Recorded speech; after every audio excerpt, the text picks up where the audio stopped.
Auto rickshaw मरम्मत वाला। चांदपुर नाम के एक गांव में सूरज करके एक आदमी रहता था। सूरज एक ऑटो किराए पे लेके रोज चलाता था। ऐसे ही आए हुए पैसों में से किराए देकर बचे हुए पैसों से ही अपना घर चलाता था। लेकिन सूरज के पास कुछ खास पैसे नहीं बचते थे।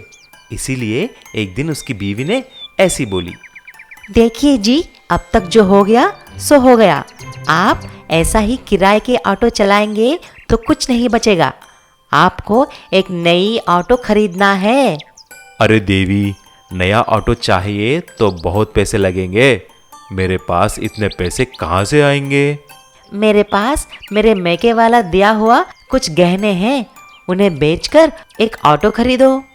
उन्हें बेचने पर भी सिर्फ एक सेकंड हैंड ऑटो का इंतजाम कर सकता हूँ। ठीक है, देखता हूँ।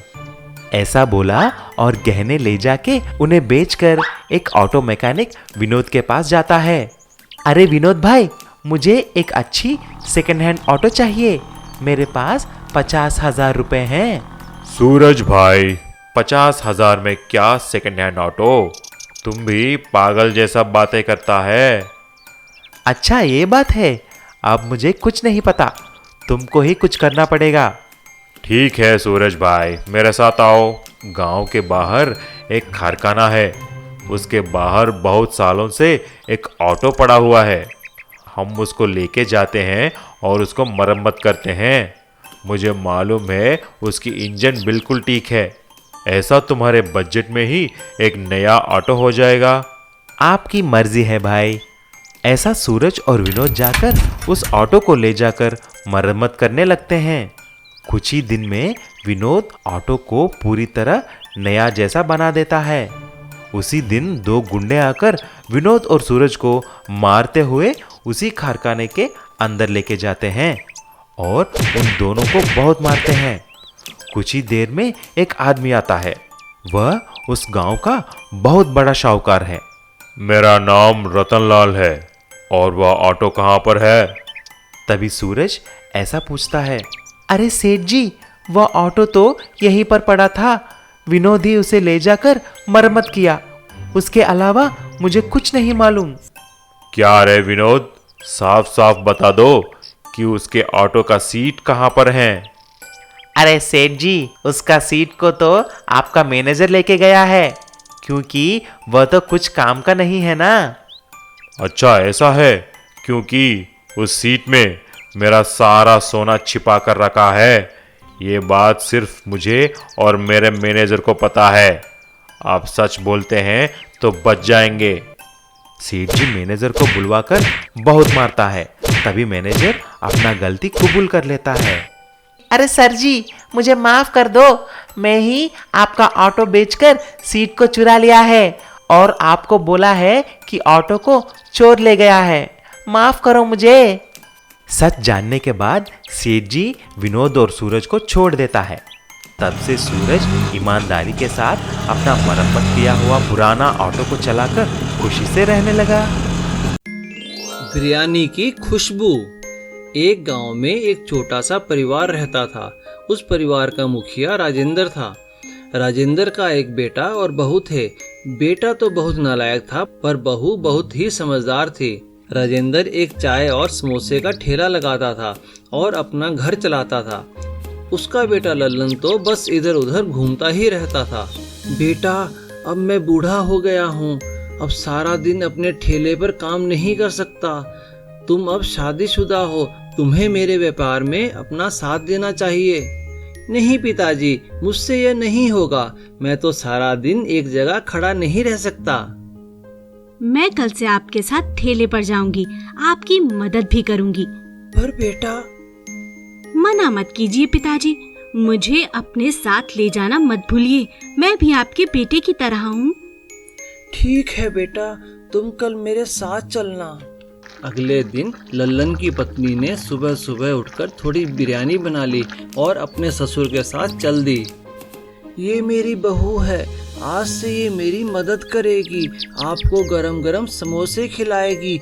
ये बहुत गुणी है। राजेंद्र, आज मुझे बहुत भूख लगी है, क्या और कुछ भी है खाने को? वैसे कहीं से बिरयानी की खुशबू आ रही है। मैं थोड़ी बिरयानी लाई हूँ, क्या आप वो खाना पसंद करेंगे? हाँ हाँ, खिलाओ। अरे वाह, बहुत स्वादिष्ट बनी है। रोज लाया करो, इसे खाने के लिए तो लाइन लग जाएगी। बेटी, ये काम अच्छा है, क्या कहती हो? हाँ पिताजी, इससे हमारी कमाई दुगनी हो जाएगी। कल से मैं ज्यादा बिरयानी बना कर लाऊंगी। कुछ ही दिनों में उनका बिरयानी का कारोबार इतना बढ़ गया कि उन्होंने एक दुकान ले ली और उसे होटल बना लिया। पिताजी, आप दोनों ने इतनी मेहनत करके होटल बना लिया है। अब मैं भी इधर उधर घूमकर थक गया हूँ। आप कहें तो मैं आपके साथ मिलकर बिरयानी और चाय समोसे बेचूं? हाँ बेटा, बहू ने तो इस काम को इतना बढ़ा दिया कि अब हमें और लोग चाहिए जो हमारी मदद करें। अगर तुम भी हमारा साथ दोगे तो बहुत बढ़िया होगा। सीख, कोई भी काम छोटा या बड़ा नहीं होता। अगर मेहनत किया जाए तो छोटा काम भी बड़ा हो सकता है। नीलू और सरिता शहर में रहते थे। वो दोनों एक फूड कंपनी में काम करते थे। वहीं दोनों आपस में मिले और दोनों ने शादी कर ली। शादी करने के बाद भी वो दोनों उसी कंपनी में काम किया करते थे। उन दोनों को घूमने फिरने का बहुत शौक था। एक साल भी ऐसे ही गर्मियों के दिनों में उन्हें 3-4 दिन की छुट्टियां मिलने वाली थी। तो नीलू के दोस्त ने उससे पूछा, अरे भाई नीलू, क्या प्रोग्राम है तुम्हारा? कहाँ जा रहे हो छुट्टियों में इस बार? अरे हाँ रमेश, इस बार हम कहीं बड़े शहर में नहीं जा रहे। इस बार हम गांव में और एक हेरिटेज वॉक के लिए जंगल में घूमने जा रहे हैं। और छुट्टियां मिलते ही दोनों एक पहाड़ी के क्षेत्र में घूमने के लिए निकल जाते हैं। वो दोनों एक गांव में ठहरते हैं। अगले दिन वो लोग सुबह ही गांव की एक टैक्सी लेकर जंगल में घूमने के लिए निकल जाते हैं। टैक्सी वाला उन्हें पहाड़ के नीचे उतार देता है और कहता है, अरे साहब, आप यहाँ से पैदल जाइए और पहाड़ी के चोटी पर मंदिर है, वहाँ से घूम कर आइए। मैं शाम को आपको यहाँ लेने आ जाऊँगा। अगर कोई दिक्कत हो तो मुझे फोन कर देना। यहाँ पे नेटवर्क की कोई कमी नहीं है। टैक्सी के वहाँ से जाते ही दोनों जंगल में घूमने निकल जाते हैं। जंगल में घूमने के लिए एक साफ सुथरा रास्ता बना हुआ था। दोनों उस रास्ते पर चलते चलते जंगल के मनोहारी दृश्य देखने लगे और ना जाने कब जंगल के बीचों बीच खो गए। उन्हें समय का पता ही नहीं चला। शाम ढलने को थी, तभी हल्की हल्की बारिश होने लगी। वो दोनों एक पेड़ के नीचे बैठ गए। थोड़ी ही देर में बारिश रुक गई, लेकिन तब तक शाम होने लगी थी और वो जंगल के इतने अंदर आ चुके थे कि उन्हें रास्ता कहीं मिल नहीं रहा था। तभी अचानक नीलू की नज़र दूर से एक रोशनी पर पड़ती है। वो उस दिशा में चल पड़ते हैं। वो नजदीक जाकर देखते हैं कि वहाँ एक छोटी सी झोपड़ी बनी थी। दोनों उस झोपड़ी के अंदर जाते हैं तो वहाँ पे एक बूढ़ी औरत बैठी हुई थी। नीलू उस बूढ़ी औरत को नमस्कार करते हुए कहता है, अम्मा जी नमस्कार, हम यहाँ घूमने आए थे लेकिन जंगल में रास्ता खो गए हैं। क्या हमें यहाँ रात भर के लिए आश्रय मिल सकता है? हाँ हाँ बेटा, तुम दोनों बड़े आराम से मेरी झोपड़ी में रह सकते हो। वो बूढ़ी औरत उन लोगों के लिए झोपड़ी के कोने में बिस्तर लगा देती है। तभी सरिता उस बूढ़ी औरत से कहती है, अम्मा, बुरा न माने तो बहुत भूख लगी है, क्या कुछ खाने में है? अरे अरे बेटा, इसमें बुरा मानने की क्या बात है। अगर तुम मटन खाते हो तो आज पत्थर पर मैंने मटन पकाया है, आओ खा लो। बूढ़ी औरत की बात सुनकर दोनों खुश हो जाते हैं और मटन का नाम सुनकर तो दोनों की भूख और बढ़ जाती है। तभी बूढ़ी औरत ने चूल्हे के पास पड़ा एक बड़ा सा पत्थर उठाया। पत्थर के नीचे एक और पत्थर था और उसके अंदर मटन पक रहा था। बूढ़ी औरत ने उन्हें पत्थर पर पकाया हुआ मटन खिलाया। वो मटन दोनों को बहुत ही स्वाद लगा। अगली सुबह जब दोनों वहां से जाने लगे तो नीलू ने जाते जाते उस बूढ़ी औरत से पत्थर पर मटन पकाने की रेसिपी सीख ली। नीलू और सरिता ने पत्थर पर मटन पकाने की रेसिपी के बारे में अपनी फूड कंपनी को बताया और उनकी फूड कंपनी ने पत्थर पर मटन को अपनी रेसिपी में रखा, जिससे उनकी बिक्री और बढ़ गई और उस बिक्री में से कुछ हिस्सा नीलू और सरिता को भी मिलने लगा और पत्थर पर मटन पकाने की रेसिपी के कारण दोनों की अच्छी आमदनी होने लगी। और अब दोनों जब भी मौका मिलता उस जंगल में आकर उस बूढ़ी औरत को जरूर मिलते और उनसे पत्थर पर और स्वादिष्ट चीजें बनाने की रेसिपी सीखते। एक गांव में किशोर नाम का एक आदमी रहता था। उसका गांव के साथ हाईवे पर एक बहुत बड़ा ढाबा था।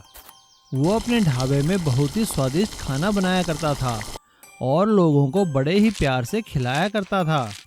अरे टेबल नंबर 10 पर खाना लगा भाई, देख लो कितने भूखे हैं। और तम्मी जाकर टेबल नंबर 8 पर खाना लगा, देख वहाँ पे बाबूजी बैठे हैं। उसका प्रेम भाव और स्वादिष्ट खाना देखकर वहाँ से आने जाने वाले हमेशा उसी के ढाबे में आकर खाना खाया करते थे। उसके परिवार में उसकी बीवी और उसका एक बेटा था। उसका बेटा बड़ा हो चुका था, परीक्षा पास करने के बाद शहर में पढ़ाई करने के लिए जाना चाहता था, जिसमें काफ़ी पैसे लगने वाले थे। पापा पापा मुझे इंजीनियरिंग करनी है। हाँ हाँ ठीक है बेटा, तो करो, लेकिन पापा इसकी फीस तो काफ़ी है। अरे तू फिक्र मत कर, पापा सब देख लेंगे। किशोर अगले ही दिन गांव के बैंक में जाकर बैंक मैनेजर से लोन की बात करता है। बैंक मैनेजर किशोर का एजुकेशन लोन पास कर देता है और किशोर पैसे लेकर अपने बेटे को इंजीनियरिंग के लिए शहर भेज देता है।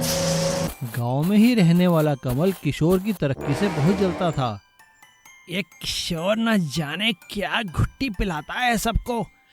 देखो तो बैंक ने उसे लोन भी दे दिया और मैं जाता हूँ तो मुझे मैनेजर मना कर देता है। इसको सबक सिखाना ही पड़ेगा। कमल यही सोचता हुआ जा रहा था, तभी अचानक एक बूढ़ा उससे जा टकराया। अबे बूढ़े देखकर नहीं चल सकता क्या? और टकराते ही उस बूढ़े के हाथ से एक छोटा सा पुराना सा लोहे का बक्सा गिर पड़ा, जिसे देखकर कमल ने हंसते हुए जोर की लात मार दी। तभी अचानक सामने से किशोर आ गया और उसे वो बक्सा देते हुए कहा, बाबा ये लो आपका बक्सा, आप भूखे लग रहे हो, अरे चलो मेरे ढाबे में, मैं आपको खाना खिलाता हूँ। और किशोर उन्हें अपने साथ अपने ढाबे पर ले गया। उसने उन्हें बड़े प्यार से खाना खिलाया। जाते हुए उस बूढ़े ने किशोर से कहा, बेटा मेरे पास तुम्हें देने के लिए कुछ नहीं है, बस ये बक्सा तुम रख लो, ये मुसीबत में तुम्हारी मदद करेगा। और वो किशोर को वो बक्सा देकर चला गया। किशोर ने वो बक्सा संभालकर अपने ढाबे में रख दिया। और इधर कमल ने मौका पाकर एक दिन किशोर के ढाबे और घर पे चोरी की और सारा पैसा सोना चांदी लेकर रफू चक्कर हो गया। ये देखकर किशोर को बहुत ही दुख हुआ और उसे अब बैंक का लोन चुकाने की चिंता सताने लगी। तभी अचानक उसकी नज़र बूढ़े द्वारा दिए गए लोहे के बक्से पर पड़ी और वो बक्सा लेकर अपने घर आने लगा। लेकिन जैसे ही वो अपने घर के पास पहुंचा, वो बक्सा उसके हाथ से गिर गया और गिरते ही वो बक्सा एक बहुत बड़े रेस्टोरेंट में तब्दील हो गया। ये देखकर किशोर हैरान रह गया। उस रेस्टोरेंट के अंदर सारे रोबोट काम कर रहे थे और वहाँ के गल्ले में किशोर की चोरी का सामान था। और वहाँ पर उसने देखा कि कमल एक खंबे से बंधा हुआ है। किशोर को देखते ही कमल ने उससे माफ़ी मांगी और उसे बताया कि जैसे ही वो चोरी कर कर निकला था, एक जादुई बूढ़े ने उसे इस बक्से के अंदर बंद कर दिया। अब किशोर सारी बात समझ चुका था। उसने कमल को पुलिस के हवाले कर दिया। अब किशोर के एक नहीं दो ढाबे थे, एक इंसानों द्वारा काम करने वाला ढाबा और एक रोबोट द्वारा काम करने वाला ढाबा। उसके दोनों ढाबे बहुत चलने लगे और वह दिन दुगनी रात चौगनी उन्नति करने लगा।